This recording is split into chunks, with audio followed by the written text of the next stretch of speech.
Welcome to Writer's Voices with Monica and Caroline. I'm your host, Monica Hadley, and with me is my co-host and mother, Caroline Kilborn. And if I sound unusually happy, it's because I finally succeeded at making this technology work. Well, you know, that's the trouble with technology. Sometimes it doesn't want to do what you want it to. That is true. So we have a guest today who's going to talk about her book, of course, like our guests usually do. But one thing that's a little different is this book is about mothers and daughters, and it's a memoir. And, of course, Mom and I are mother and daughter. And so we have kind of a special connection here. Right. Yeah. And our author is Allie Rowbottom. She received her BA from New York University, her MFA from the California Institute of the Arts, and her PhD in creative writing and literature from the University of Houston, where she won quite a number of awards. Her work has received scholarships, prizes, and honorable mentions from all over, and she lives and writes in Los Angeles. And the title of her book is Jell-O Girls. Welcome to Writer's Voices, Allie. Thank you for having me. It's so good to be here. So, Jell-O Girls has, as a book, as a memoir, has kind of a long history, doesn't it? Well, it starts in 1899 when my great-great-uncle bought the patent to Jell-O from its inventor for $450. That's sort of one thread of the book. And then another beginning of the book is really in 1945 when my mother was born. So it spans generations for sure. I sort of think of it as an epic in some ways, and still ongoing even past the last page, at least for me. Oh, of course. Yeah, sure. Of course. And now, if I understand it, your mother started writing her memoirs and worked on it for quite a few years. That's correct. Yeah, she started writing in the early 90s when I was just a little girl, and continued for the rest of her life. She died in 2015. So she wrote pretty feverishly for decades. But, you know, it was a challenge for her. I think although she was a great writer, a lot of her work was so verbose and detailed that it just didn't really move forward narratively. So it was always this sort of a struggle for her to find readers, and it was a gift to me in some ways, but also a challenge that she left me her memoir and sort of asked me to finish the story that she couldn't.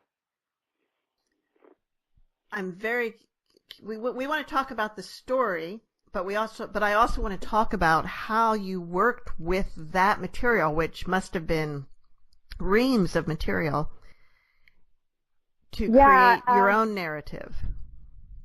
Yeah, it was definitely a challenge. I mean, like I said, she wrote very feverishly, and in the end, you know, she left me boxes and boxes of her work. So sifting through it and really carving from it a narrative was the biggest challenge of working with the material, aside from having to read sort of all of the grisly details of my mother's life, which, although fascinating, you know, it's hard for a kid, even an adult one, to read about their parents' lives in traumas, I think. So there was that part, but it was also really about winnowing, I think, in the end.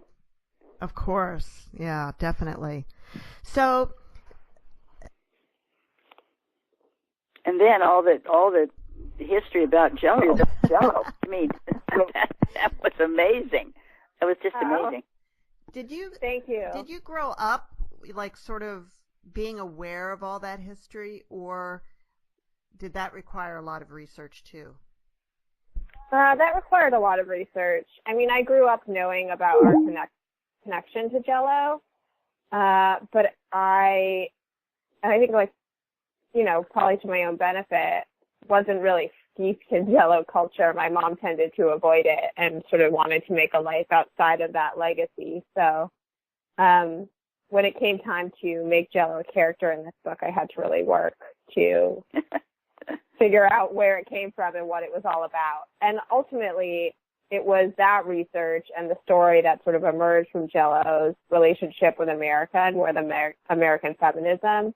It was that narrative that helped me figure out what to keep and what to omit from my mom's memoir.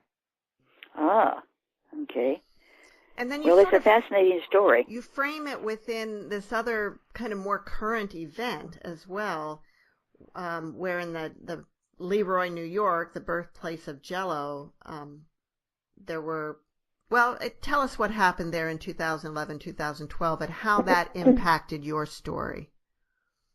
Sure.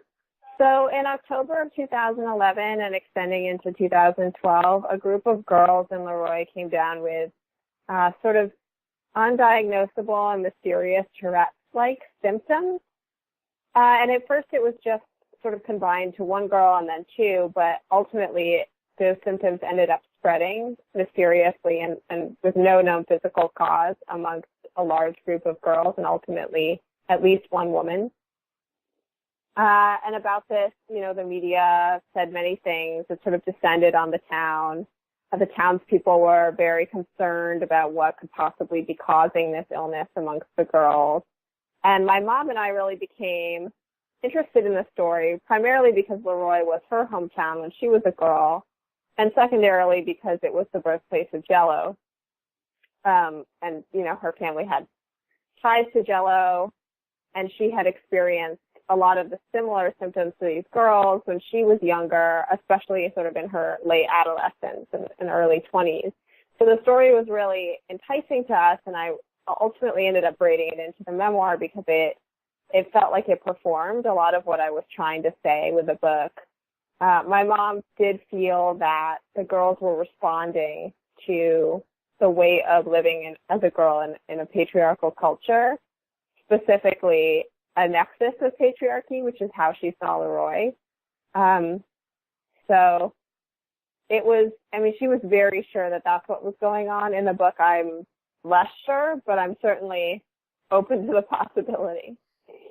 Well, that was something we wanted to ask you today, when Mom and I were talking about this book last night. The kind of diagnosis or the accepted explanation for these girls was that I think one of them actually had Tourette's, and then the others were sort of hysterically imitating that not consciously, but subconsciously imitating. Did I get that right?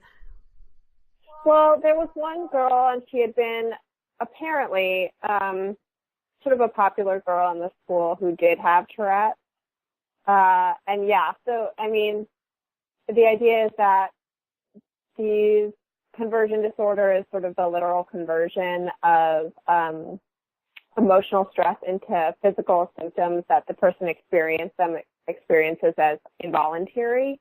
And they can spread similar to sort of like yawning or other mirroring symptoms that we all experience amongst tight-knit groups. And that would be mass psychogenic illness. So, yes, like one girl had the original symptoms and then other girls sort of caught on from there. And in a sense, they're being told it's all in their heads. I think that was the parents' fears in a way. I would say that in terms of looking at the history of the girls in Leroy from 2011 to 2012, there was a lot of emphasis on making sure that there was no known physical cause for their symptoms and ruling those out before they said it was stress, and stress-induced and very real, but also emotional. Right. And I think where a lot of the times, especially in women's experiences with a medical institution, the idea that like something is stress-based can feel like a way of being brushed off, and I think it oftentimes is. If doctors don't know what causes something, they oftentimes say it's emotional or stress-based, and that can feel frustrating. I do think that for the girls, that probably was true, primarily because, once the media attention started to wane and things settled down a little bit, the girls did get better. But, and, you know, also adding to that all of them had experienced significant life traumas prior to the onset of their symptoms.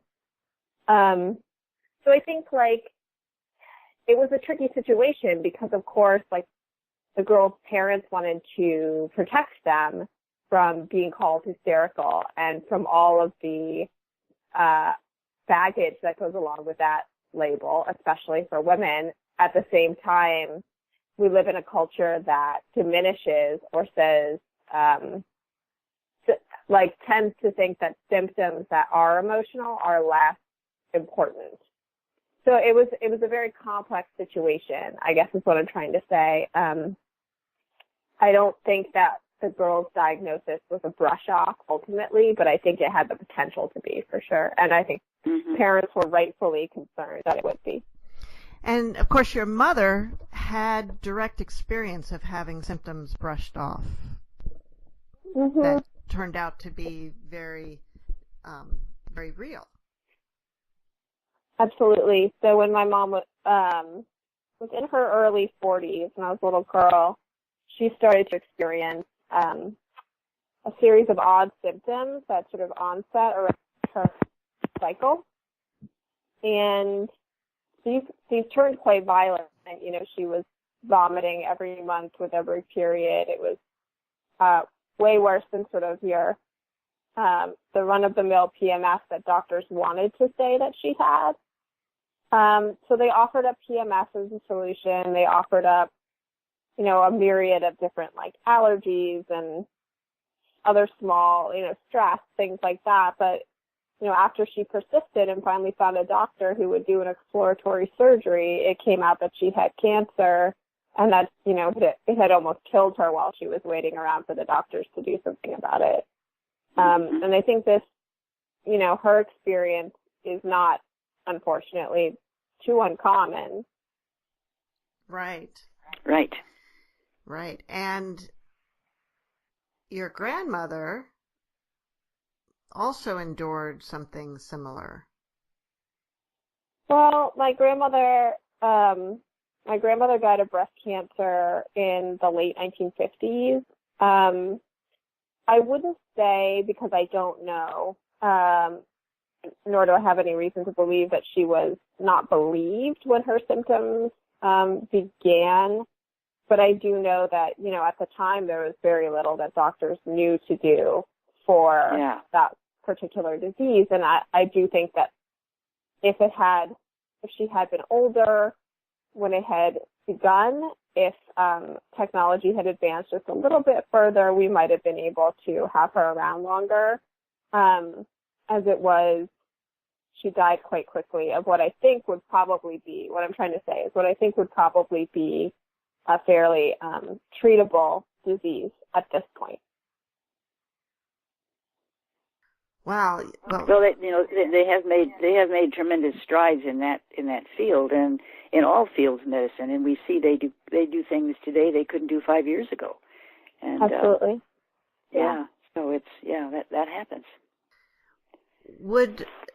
Do you, having had both your grandmother and grandmother die, or, you know, have cancer fairly early in life, that must have a big impact on you.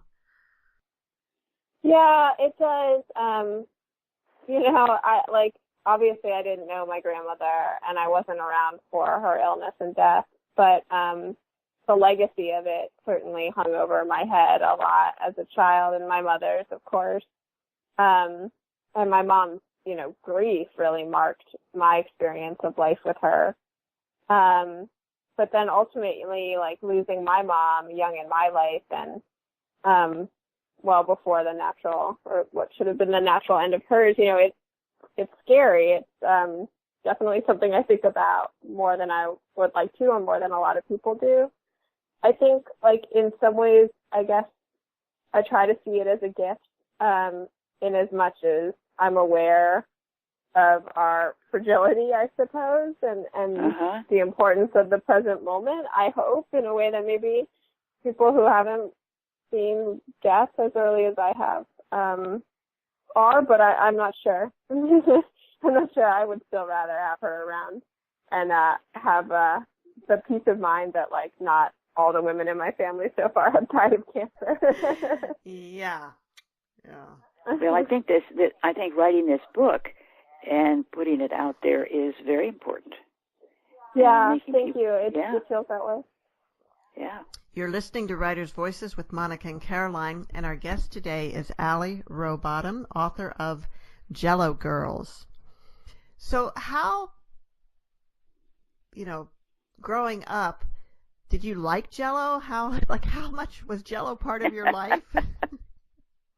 I mean, it just wasn't really. I suppose the most I experienced it was just sort of out in the world. I have memories of, like, going to the salad bar at Stop and Shop in the late 80s, early 90s with my mom, and there was always Jell-O in the salad bar. And I enjoyed that. It wasn't something that we made at home, though. We were pretty, like, my mom was pretty healthy, I guess. She was very concerned about chemicals and dyes in food. When I was a little kid, she was always reading the ingredients to things. So Jell-O would have been something that she would have not stocked in the house right. for that reason. But it was something that was around enough. I had it at birthday parties or at school. And normally when I did, I would, like, say something to someone about it, as, like, little kids do, like, about my family's connection to Jell-O, but nobody ever believed me. Oh, that is funny. Of course, if you had stayed in Leroy, or they would have believed you, they would have known, probably. Absolutely, but by the time I was born, my mom was very rarely going to Leroy. We only went a few times when I was a kid. It was just not her favorite place. And I think for good reason. It was sort of the site of a lot of trauma for her. Now, you talk about how Jell-O was sort of, I don't know how to say this exactly, but was maybe really pushed the idea of women's role in the kitchen, keeping women in the kitchen, and how that didn't work out so well for the women in the family. So, and that Jell-O was sort of a symbol of patriarchy almost. Yeah, I mean, I think Jell-O, like a lot of products that came of age during the Industrial Revolution and then, beyond, I think that it was, although I think it was particularly invested in women's lives because it was a food product and women were the ones preparing food at that point in history. And for that reason, it was very invested in appealing to women who stayed at home and made recipes for their children and their husbands. And it was invested, therefore, in sort of preserving what was a particularly 1950s ideal of the nuclear American family. And it flourished for those reasons. It wasn't until sort of the divorce boom of the 70s that it lost its footing a little bit in terms of how it was marketing and to whom. For the women in my family, particularly my mom, all of this was really a symbol of an establishment that she wanted to live outside of. And it was more personally a symbol of what felt sort of like a family curse that was hanging over her head. The family that she came from, the Jell-O family, there's a lot of general unhappiness, alcoholism, suicides, that sort of thing. So not to mention the early death of her own mom. And she really wanted to get away from all that, and getting away from Jell-O and its legacy felt like a step in the right direction. And yet the money that came from that business is what allowed her to get away from it. Absolutely. It was sort of a double bind that she was caught in for her entire life. I think that, I say this in the book, but it's a shame because she was a brilliant artist and she relied on that money in order to make her art. But I think for that reason, she had trouble selling and promoting and really owning her own artistic voice in practice. She was always giving her work away instead of selling it. And it was, it always felt to me sort of like a symbol of this idea that she didn't quite know how to profit off of her work when it was funded by this wealth from Jell-O. Mm. I was curious about something. They made a reference to the Rosenbergs Yes. and how something about the Jell-O box, but I didn't quite get that. What Sure. was that? So it's just a funny little anecdote, but the Rosenbergs used a cut-up Jell-O box to communicate. They wrote messages on it. The box was an imitation raspberry flavor, and it's still on display in a museum in Washington, D.C., I think. Oh no, it's not on display. I think it's like locked away in evidence. Excuse me. And then, of course, she was accused of being a communist in school because she spoke out about things, right? Yeah, as a little girl, she would always tell that story. Her father was a pretty iconoclastic character, and so I think she was sort of parroting him in the classroom, and it got her in trouble. I mean, it got her in trouble primarily because Leroy, the town that she lived in at the time, was like very invested in its connection to Jell-O and like by extension its connection to the sort of all-American ideal of the small town where everybody's happy and employed and everyone's prosperous. Mm-hmm. And I think, you know, the town may still be invested in that image of itself, although things have changed.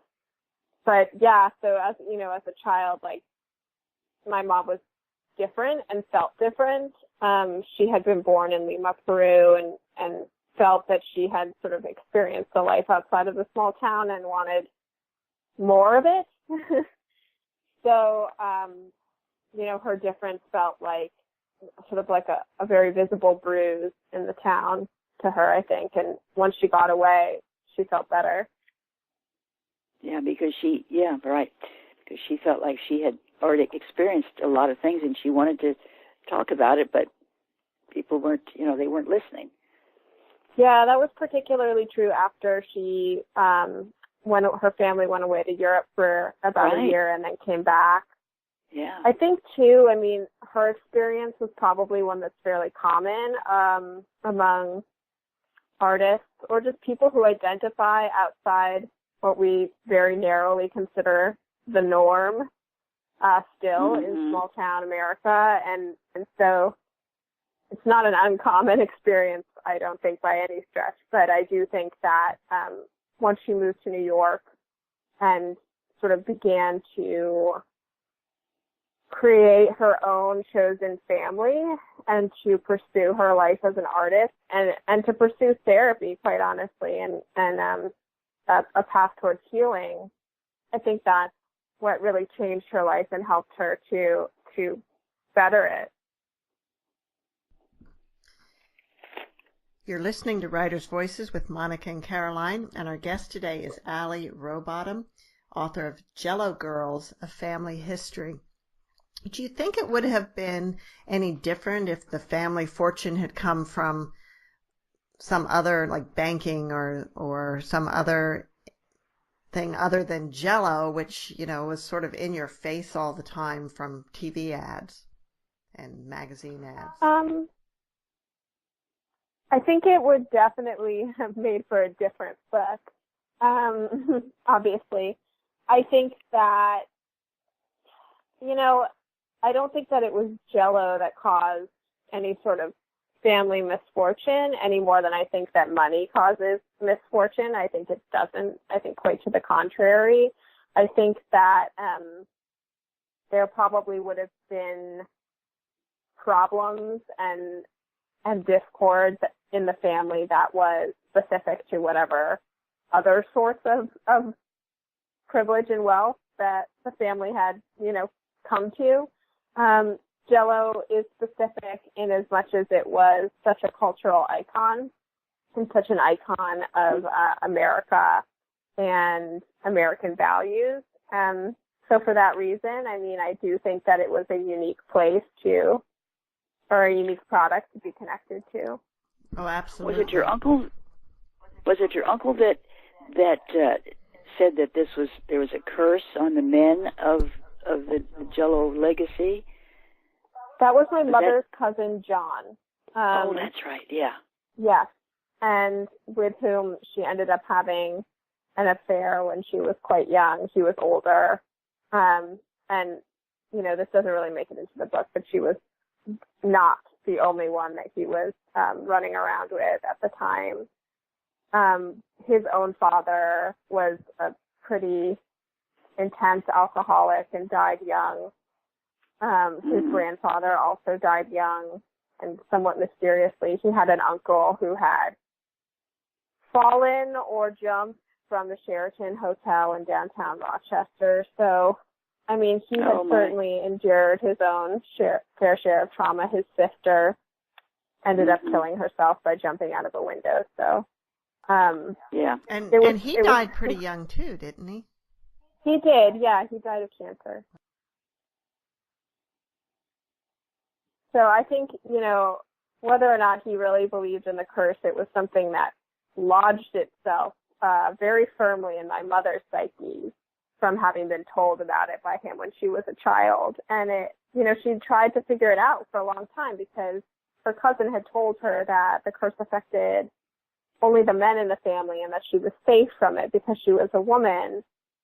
Ultimately, she sort of started to feel like maybe she was not exempt because she was a woman. Far to the contrary, you know, she was actually more at risk because she was a woman and she was so susceptible to the really damaging messaging of living in a patriarchy as a woman, especially at that point in history. Allie, would you like to read from the book? Sure. I could read from the beginning, perhaps, if that's of interest. That's perfect. Okay. And how long would you like me to read for? About 6 minutes. Okay. Sounds good. So this is just from the prologue of the book. I tend to like to begin at the beginning, just to make it clear. It's a very good place to start. Yeah, exactly. She leaned forward, mouth open for the wobbling pink Jell-O I steered toward her. Here comes the Jell-O train, I sing-songed, as if she were a child and I her mother, piloting a spoon into my baby's mouth. She kept her lips closed over a laugh, focused on swallowing, and said nothing. Across the room, the TV flashed images of a main street somewhere in America, a dilapidated factory, faded red brick, a smokestack, and a plaque, the Jell-O Company, 1900 through 1964. My mother gestured, mouth still full, pointing at the screen, suddenly frantic. Today we're revisiting Leroy, New York, the newscaster said. Birthplace of Jell-O, where in late 2011 and early 2012, a group of girls suffered mysterious Tourette's-like symptoms with no known cause. The camera cut to old footage of the girls seated around a table, twitching, holding their own hands to stop themselves from flailing. Their eyes were rimmed in black liner. Their hair was neatly swept into headbands. Their lips were glossy and pink. Their mother sat beside them, tensed against the camera's gaze, as if reined in to compensate for their daughter's unbounded bodies. We had followed the story closely, my mother and I, the mystery of Katie Krautwurst, a senior at Leroy High School, who in October 2011 awoke from a nap with her chin frozen. It jutted from her face at an unnatural angle. Her face was in spasms, her whole body twitching. Weeks later, her best friend Sarah took a nap and woke up similarly altered. She too was kicking, throwing her arms, jerking her head, stuttering. The girls were both popular, both cheerleaders. Both had neatly conformed to the ideal of girlhood in their community, where the football team reigns supreme and Jell-O salads are still served on holidays and at local church potlucks. And the other girls, the girls who followed, also falling asleep, also awakening changed. Those girls were cheerleaders too. But after a while, the numbers grew and the symptoms spread. Quiet girls like Lydia Parker were afflicted. One girl wasn't a girl at all, but a 36-year-old woman, a nurse. About this mystery illness, the media said many things. They said this is how it all started, and then offered theories of train wrecks and toxic spills, black mold in the classrooms, witchcraft in the woods. They said there is no end in sight, and talked about the diagnosis, conversion disorder, mass psychogenic illness, but always with a disbelieving tone, their faces floating on the television screen, disembodied heads in small side-by-side boxes. On other shows, the girls sat on sofas beside their mothers, answering questions and twitching the more violently the more they spoke. I know my daughter, Sarah's mother said. She's a normal, happy girl. There must be something physically wrong with her. The mothers insisted and the girls all agreed. A refrain emerged. They wanted the world to know they weren't crazy. Before this, Sarah stuttered, arms flailing as she started to speak. I was fine. As she convulsed, the other girls began to as well, their movements picking up until the couch was rocked by the violence of their bodies. We weren't afraid of them, though the nation was. In the years approaching my mother's death, she and I were fixated on these girls. We talked about every unfolding aspect of their story, hours on the phone about their lives, about our lives, about how our histories were entwined, about how we were implicated, how this mystery illness was part of a system of symbolism, one older than us, older than Jell-O, consumerism, and America itself, one older even than witchcraft, one as old as men and women and words. This illness and its attendant metaphors, my mother told me, were what she'd been trying to write about all these years. This, she says, was why she started her memoir in the first place. She pronounced memoir with a soft R, memoir, and talked about hers constantly. In fact, the book, almost as old as I was, sometimes seemed to me like my mother's second child, and I resented her flourished memoir for all the years she spent writing it, all the years she spent away from me. But until I got older, I never thought of her book the way she did, as a spell she wrote to stop her family curse and save herself. Her writing would reclaim her life story, she believed, and the story of her mother before her. Her writing would become a counter-curse. I'll stop there. Okay. Were there parallels made about these girls with the Salem Witch Trials? I did make some in the book, in as much as, narratives about this kind of mass psychogenic illness, formerly known as mass hysteria, oftentimes pin the root cause on something silly, such as squabbles over a man, as ultimately happens in The Crucible. I talk about it a little bit. I think in previous drafts of the book, I had more material about it. And what was interesting about the correlation between the Leroy girls, who are living in an insular community, much like Salem, Massachusetts, at the time of the witch trials, and Salem, were that, in Salem, there were multiple reasons for what had happened that, history doesn't oftentimes remember. There was this strange grain fungus that causes ergotism and weird neurological symptoms. So, it's a story that we talk about a lot in the context of women behaving strangely, but not a story that we look at critically a lot of the time as sort of, why does this stuff happen, and not who was to blame, but just sort of curiously, I suppose. I think there's oftentimes a lot of blame or sort of eye-rolling that goes along with stories of outbreaks of MPI, when actually it's a crazy phenomenon that those experiencing it experience as involuntary. So I'm curious about why this is your first published book. Is that correct? Yeah, this is my first book. Yeah. So why did you decide to take this on as your first major writing project? This book was, it was the story that I had to write before I could write other things, I think. I mean, it was right there in front of me.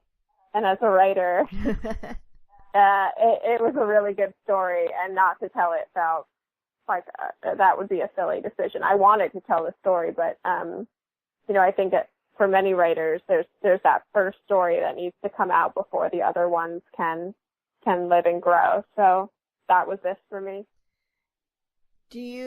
Would you have, was it hard for you to do this?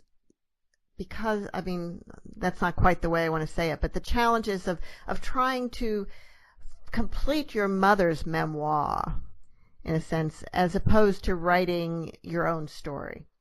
Was that a difficult balance to achieve? I would say that, yes, I worked so closely with her material that I oftentimes felt like it was sort of trying to overwhelm mine. But ultimately, I feel that although I'm interpreting her story here, and giving voice to her story, it does feel like the voice is mine and the work is mine for sure. But it was a challenging tightrope to walk because, she's a brilliant character, or was a brilliant character in life, and, had the potential to sort of overwhelm this book instead of just be its fearless, brave protagonist. So it was a challenge for sure. Did you use directly any of what she had written, or did? No. Okay. I'm trying to think. I did use, like a document, word for word from her hospitalization at the Austin Riggs Center. I used some quotations of hers from letters that she wrote to me, but it's all attributed. The rest is my writing, for sure. And did you start on this before she passed away? I did, yeah.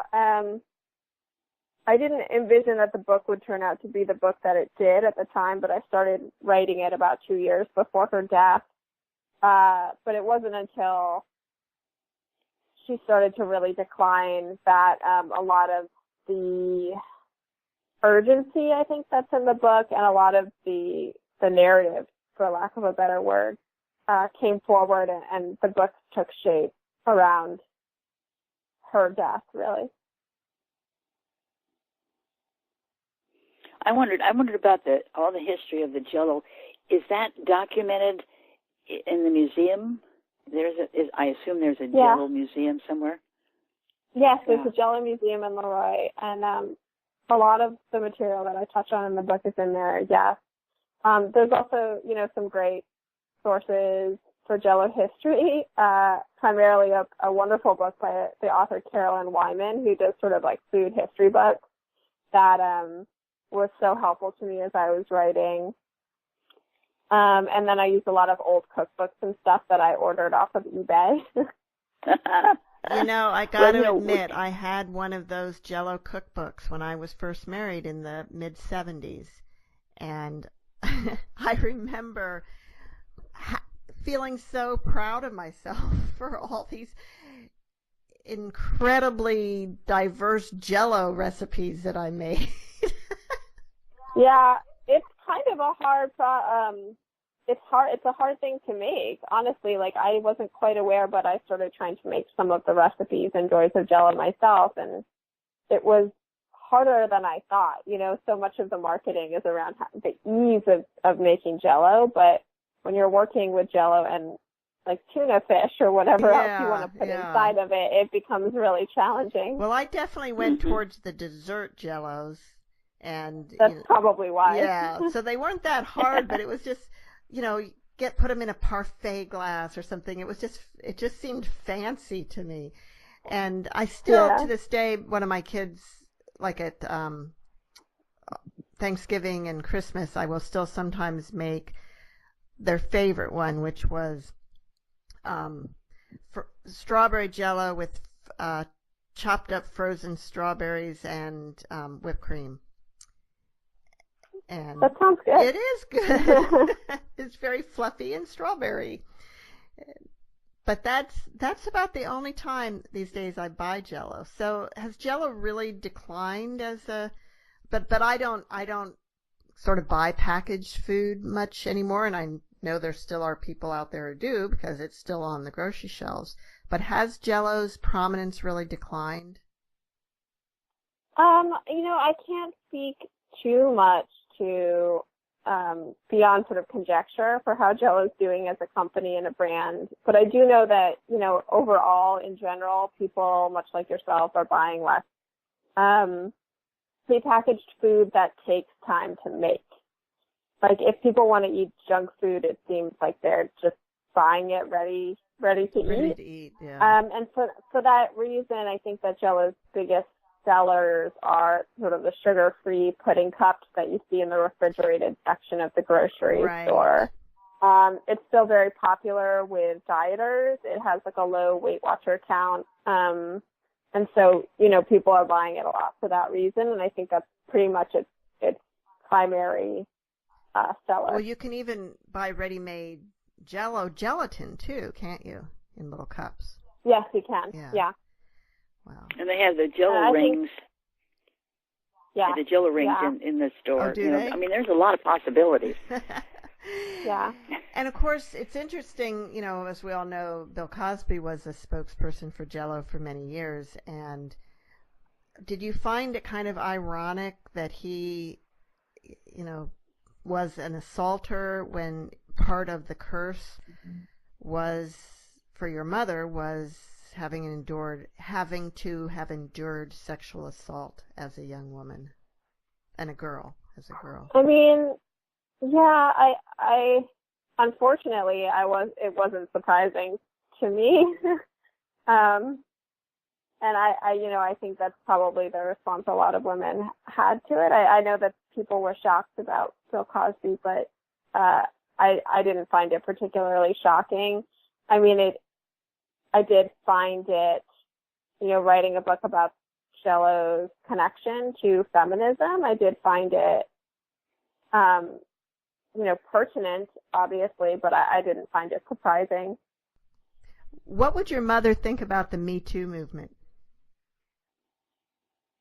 I think that she would probably bring to it the same verve and vehemence that she once brought to politics. She was towards the end of her life, a pretty ardent political activist.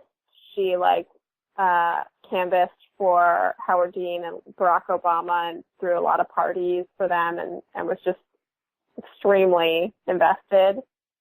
She had a framed photo of the Obama family on her piano. So I think she would bring the same enthusiasm to the Me Too movement. I think she would be probably pretty essentialist, for lack of a better word, about a lot of the gray areas that we're currently dealing with. It's a complicated time, and it's a real, I think, moment for reflection and like a turning point for American feminism. But I think that she would probably just be so passionate that her passion would overwhelm a lot of the critical thinking that I think is very necessary at moments like these. But she would be an ardent supporter, is my answer. And what about your grandmother? I mean, since I didn't know her, it's hard to answer. I do think that her temperament was much sort of quieter and more reserved than my mom, by all accounts. So, I imagine that she would be supportive, of course, but I don't see her as at all being, at the forefront of any marches on Washington and so forth. You're listening. I was wondering if. Oh, go ahead. You're listening to Writers' Voices with Monica and Caroline, and our guest today is Allie Rowbottom, author of Jell-O Girls, A Family History. So Jell-O Girls is, it could be the girls who were affected in the place where Jell-O was made, or it's the Jell-O Girls of the family, either one, or both. Yeah, I see Jell-O Girls as sort of, I say in the book at some point, we're all Jell-O girls. Like, we're all women living in America and in a specifically American patriarchy, and that connects us. So this idea of, like, the Jell-O girl and Jell-O girls in general pertains to all of us.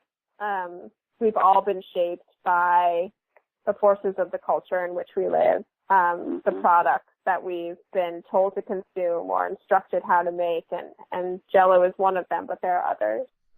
And there was kind of an official Jell-O girl in, the 20s, the 30s? When was that part of the advertising? She first came on the scene in the early 1900s, around 1904, I believe is the year. And she was a little girl who served as the face of Jell-O for quite some time. Her name was Elizabeth King. She was a real girl. Her name was Elizabeth King, and she was the daughter of one of the ad men who was in charge of making and marketing Jell-O to the people. And they had really been struggling to find, an appropriate spokesperson for Jell-O, but Elizabeth King became the Jell-O girl and was ultimately immortalized by Rose O'Neal, who designed the Cupid doll. She drew Elizabeth holding her Jell-O out to potential consumers, and the tagline that went along with many of Elizabeth's ads were "so easy even a child can do it." So I think at the time, because Jell-O was still an unknown entity to the American public, advertisements were really focused on assuring consumers that the product was easy to make and it was convenient, and that dovetailed quite well with the onset of the Industrial Revolution and the disappearance of kitchen help from the homes of the middle class. So for a lot of American women who had previously been privileged enough to have help in the kitchen, they were suddenly sort of faced with making their mother's recipes or the recipes that they'd gone accustomed to eating, not knowing how to actually do so. So Jell-O stepped in as a nice, convenient food that even a child could make. Of course, our definition of convenience has changed over the years, hasn't it? Yes, absolutely. Oh, I got this story to tell about that fits into that. I grew up in Newton, Iowa, where the Maytag company originated, Maytag Washers, and Mrs. Maytag, her husband was head of the company. She was a friend of my mother's. And once we were visiting with her, and she said, when I first got married, she said, we had, of course, I had someone help with everything, and so I just had to make the menus. And so every time I had Jell-O pudding as a dessert, I always tried to have something very simple for the main course because I thought it must be very hard to make. She had no idea. That's a true story. That's a true story. I just thought of that when you were talking about that. And I was wondering too, do other countries have Jell-O, or is this just an American thing? I'm sure they do, but I do know that it's a very American product. Jell-O, or gelatin itself, originated in Europe and sort of the kitchens of the wealthy because it was so arduous to make before it became a convenient product. So where I know that, there are Jell-O boxes on the shelves in grocery stores, abroad, it's really a symbol of America, and it's a product that sells in America. Yeah. So, Allie, when you were, as you were going through your mother's writing, did you learn things that were surprising or shocking to you? It's hard to answer that question because my mom started sharing her writing with me when I was quite young. Ah. So by the time I started to write this book, I was pretty well aware of the myriad traumas that she had endured, many of which did not make it into the pages of this book, I might add. So, yeah, I wasn't too surprised. No, I think my surprise generally came from growing old enough to see the nuances in and amongst my parents' marriage and the different factors that contributed to that marriage's dissolution,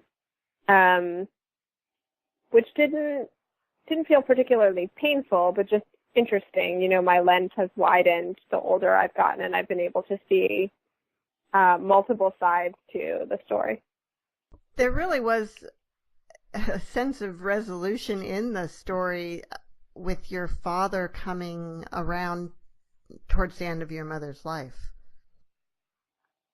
Yeah, I mean, it felt very poetic at the time. Yeah.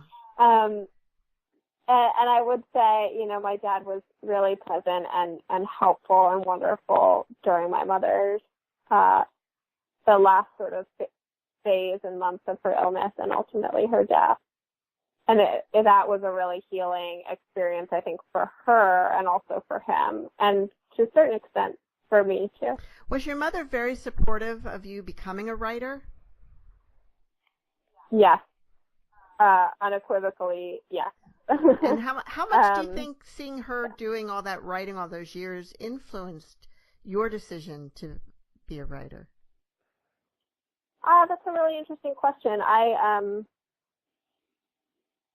I wonder, because, you know, I think I resented her writing a lot as a child, and I didn't glamorize it. I knew that it was just sitting for long periods of time.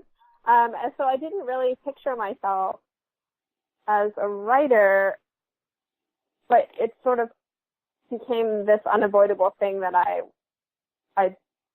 was so predisposed to, I guess, and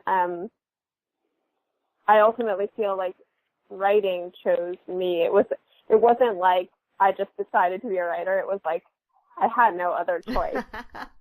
Well, I've heard other writers say that, and I've heard, I think, advice from writers that don't do it if you have any other choice. I agree with that. It's not easy, contrary to what many people believe. And, of course, publishing can be very challenging, too. Do you have a good getting published story or a painful getting published story? I think I have a really good one. I've been really fortunate, I think, in both in my publisher and in the story of me getting published, I guess. I did pursue writing as a profession and sort of teaching as a supplementary income profession from an early age.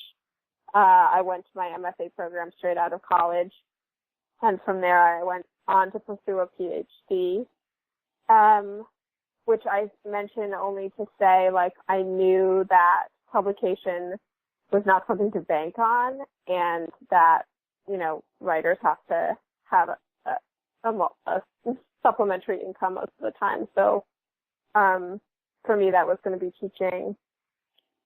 But I completed this book in my PhD program and had a fairly easy path to finding an agent and selling it. So how did you find your agent?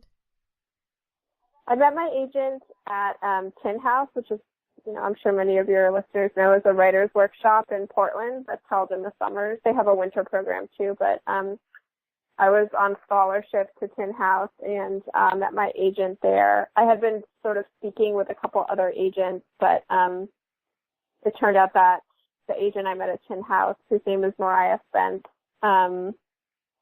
she just really understood my work and really felt passionately about it, which I think is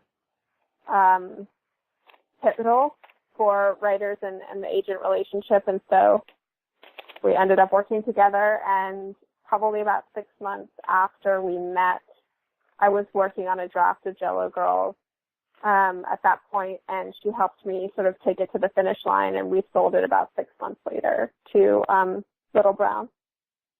Now, Tin House is also a magazine. It is, yeah. Yeah. I have subscribed to that at times in the past, and also met an editor from there at the University of Iowa Writers Workshop one time. I don't know if she's still there, Michelle, I can't remember her last name now, but anyway, it's a really great environment it's a writer's magazine in a way. Absolutely, and the workshop itself is really great. If listeners can swing it, I think it's well worth it. And they do offer scholarships. They're offering a wider range of scholarships and really trying to diversify their student body. So I think, it's something to take a look at for sure. Michelle Wildgen, that's who it was. She looks like still executive editor at Tin House. There you go. There you go. Yeah, she was great. And so are you also still, are you teaching writing now? Currently, I'm working on my second book, and I'm teaching writing sort of sporadically for Catapult, which is an online, I teach it online. It's a writing workshop platform out of New York. Oh, cool. That offers a lot of great classes. I love teaching for Catapult. I think I will begin to, I've just relocated to Los Angeles, so I think I'll probably begin to add some classes, LA-based classes to my schedule in the spring, but I'm not sure where yet. I'm not quite sure. But I'm anxious to get back into the classroom. I do miss interacting with students, and I think it's really helpful to my writing practice. Well, we are well, out I'm sure of time. Already? Wow. So, Mom, do you have some closing words for us today? Yes, I do. Sometimes you have to let people know what you stand for and let them know what you won't stand for. Well, thank you so much for joining us today, Allie. It's a real pleasure. Jell-O Girls is Thank you both for having me. Jell-O Girls is a fascinating story from both It a is. feminist perspective and just a story perspective. Thank you. If Thanks you ever so wondered much. about Jell-O, this is the place to go to find out. And we'll see you all next week on Writers' Voices.